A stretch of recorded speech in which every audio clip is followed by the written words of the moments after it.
C'est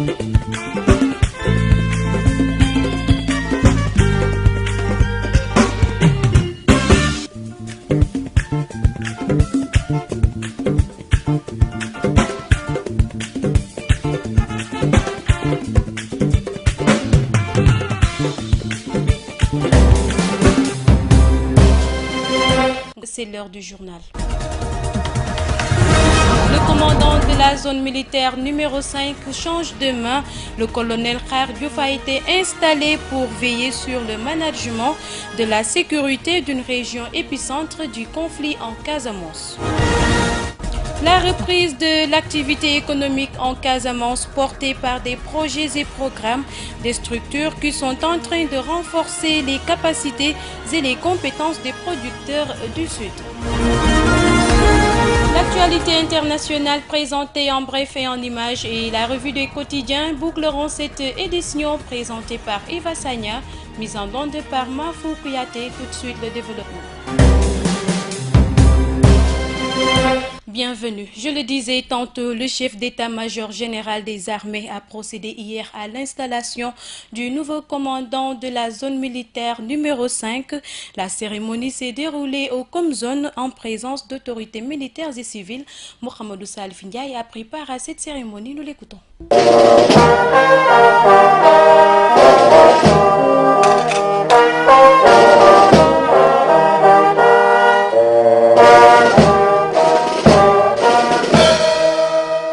C'est dans la pure tradition militaire que s'est effectuée l'installation du nouveau commandant de la zone militaire numéro 5, le colonel Khar Diouf, en remplacement du colonel Fulgence Ndour. Après 2 ans passés à la tête du commandement, le Comzone sortant exprime toute sa satisfaction et dresse un bilan positif. En prenant la zone, il y avait déjà tout un processus qui était enclenché. Un processus de paix. Il fallait continuer la sécurisation des personnes et de leurs biens tout en accompagnant ce processus. Il y a eu beaucoup d'acquis et au terme de ces 2 années, vraiment je pars très satisfait pour 2 raisons. D'abord pour le travail accompli, et ensuite pour la certitude que mon successeur va se lancer, n'est-ce pas, dans la même voie. Il a été choisi suivant des critères bien définis et il est sûr qu'il va poursuivre les efforts et consolider tous les acquis. Au nouveau Comzone, il s'engage à continuer la mission en collaboration avec l'ensemble des forces de défense et de sécurité. La conduite des opérations à l'issue du départ du colonel Ndour sortant, je voudrais vous dire tout simplement que la conduite des opérations ou bien la conduite de la zone militaire numéro 5 sera en phase avec les orientations prioritaires du chef d'état-major général des armées, orientations dans lesquelles les opérations tiennent une place de choix. C'est tout naturellement étant dans une zone opérationnelle que nous marquerons un effort particulier dans les opérations. Mais nous le faisons avec une démarche inclusive. Autrement dit, tous les paramètres qui concourent à la réussite de ces opérations feront l'objet d'une attention particulière. Je pense au social des hommes, je pense à la logistique sans laquelle il n'y a pas de manœuvre. Donc en clair, effort particulier sur les opérations, sans oublier le social et, si vous voulez, la logistique qui va avec. Donc voilà grosso modo la ligne vers laquelle nous allons. La cérémonie s'est terminée avec un défilé militaire de l'ensemble des corps de défense et de sécurité présents dans la région sous le regard émerveillé des nouveaux officiels venus assister à l'événement.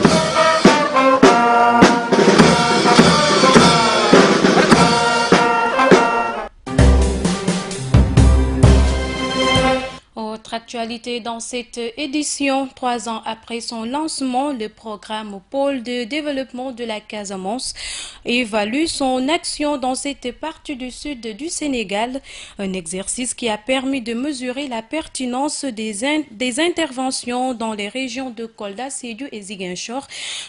Ousseynou Konaté, que nous écoutons au micro de Papo Mané. Le PPDC a très vite opté dans la mise en œuvre de ses activités de responsabiliser les organisations de producteurs, dans la mesure où on a des indicateurs qui nous avaient été fixés Et ces indicateurs sont liés à des activités liées aux producteurs. Et par exemple, sur la production, sur en fait, un peu l'augmentation des rendements. Et le PPDC a opté, contracté directement avec les organisations pour les responsabiliser à prendre des engagements.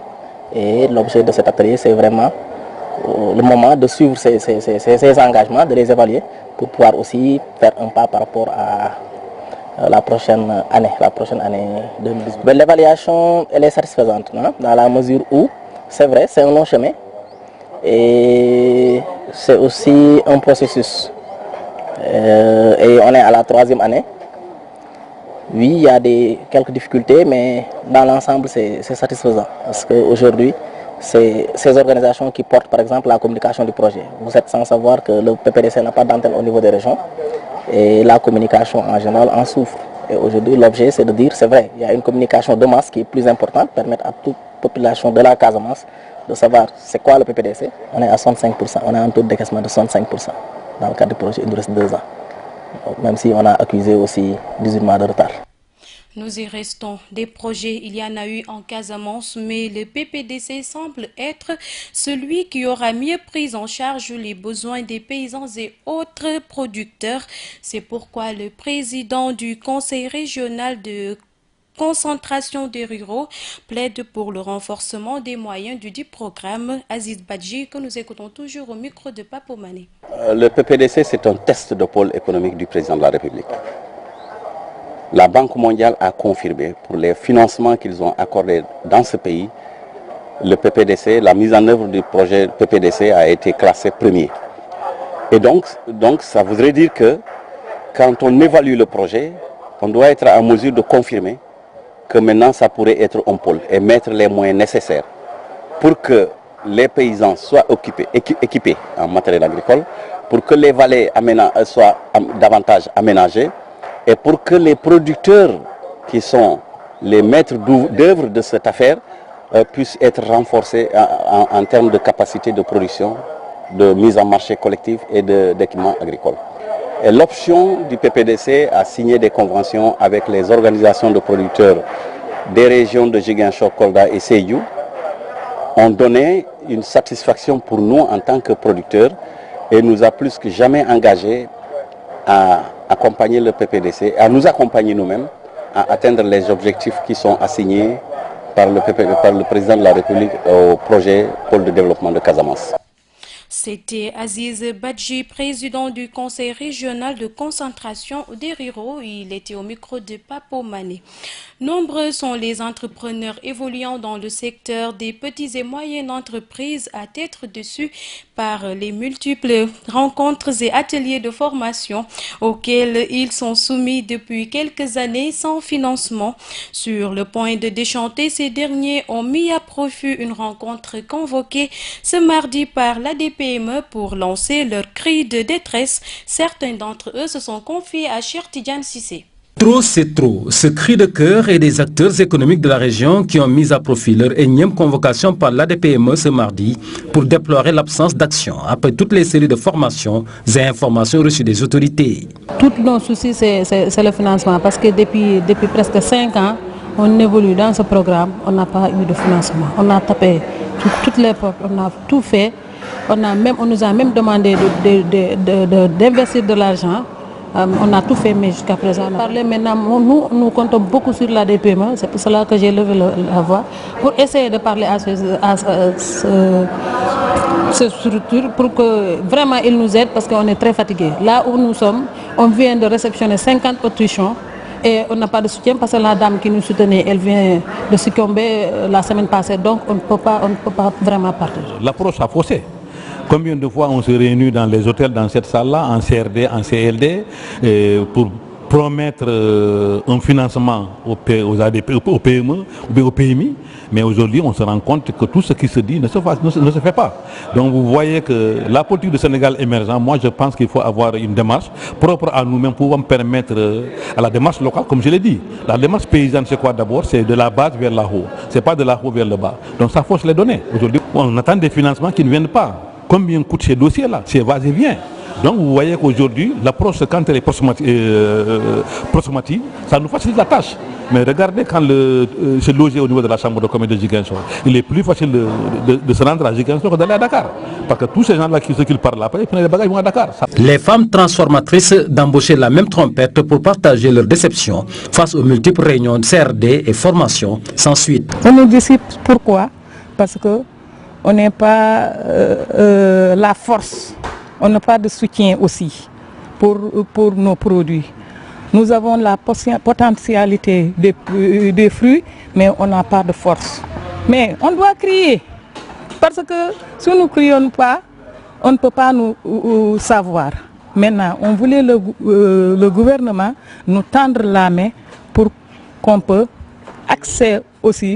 accéder aux foires internationales et aussi des fonds formés. On est assez formés, maintenant on est congelés. Oui. Maintenant, on est congelé. Nous n'avons besoin pas de formation, nous avons besoin que des fonds pour travailler. Espérons seulement que ces cris de cœur soient entendus par les autorités pour permettre à ces femmes, jeunes et autres acteurs de la vie économique de ne pas rater le train de l'émergence tant annoncé par le gouvernement du Sénégal. Nous nous intéressons à présent à l'actualité d'ailleurs au Kenya, en Centrafrique et en Espagne. Le récit avec Rokhaya Bey. Au Kenya, quelques 19,6 millions d'électeurs sont appelés à voter jeudi 26 octobre dans les 40 883 bureaux de vote du pays. Aux premières heures du scrutin, l'effervescence électorale de la présidentielle du 8 août, invalidée par la justice pour irrégularité, était quasiment absente. Lors de cette élection, Uhuru Kenyatta avait été proclamé vainqueur avec 54,27% des voix contre 44,74% à Raila Odinga. Le leader de l'opposition, Raila Odinga, 72 ans, a appelé au boycott du scrutin, estimant que les conditions d'une élection transparente et juste n'étaient pas réunies. Le président sortant, Uhuru Kenyatta, qui fête jeudi son 56e anniversaire, est dès lors assuré de l'emporter face à 6 candidats mineurs, mais sa victoire annoncée fera certainement l'objet de recours devant la justice.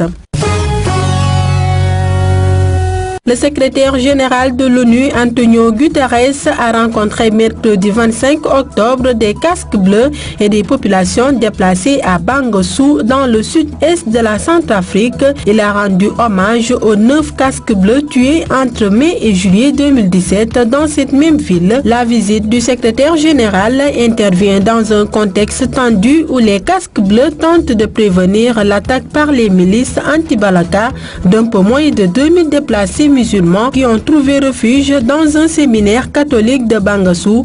Antonio Guterres a rendu visite à ces déplacés, condamnant la manipulation de la religion par certains. Enfin, 2 chefs de parlement, mais surtout de visions différentes pour l'avenir de la Catalogne. C'est à partir de jeudi que l'autonomie de la Généralité sera débattue au Sénat espagnol et pourrait être même suspendue si l'article 155 de la Constitution est adopté. Invité à participer au débat, le président catalan Carles Puigdemont a décliné l'offre, convaincu que les discussions seront perdues d'avance. Voilà qui met fin à cette édition. Merci à toute l'équipe technique et rédactionnelle de GMS FM ainsi que GMS.sn. Amis auditeurs, nous vous donnons rendez-vous demain, même heure, même fréquence, et d'ici là, portez-vous bien, mais restez avec nous car tout se passe ici. Au revoir.